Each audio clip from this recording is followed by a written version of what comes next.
Welcome back to TechCrumbs. Today we're going to show you how to put on the flashlight on the Xiaomi Mi Lite, Mi Watch Lite. So basically we have to press the button. In this case we had a password, but if we don't, we just have to press the button, and then we have to scroll from the bottom up and we have the flashlight icon here. There we go. Now the flashlight would be on. Turn off, just press it there, turn off.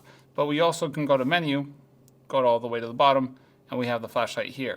And we can also tap it to on, tap it to off, and go back to the menu. So that is how you set up turn on the flashlight with the Xiaomi Mi Watch Lite. This is useful when you're in the dark, maybe trying to find the keyhole, or you've lost like an AirPod or earbud or something. You need that and you don't have your flashlight on your phone. The watch is always on your wrist, so it's much easier.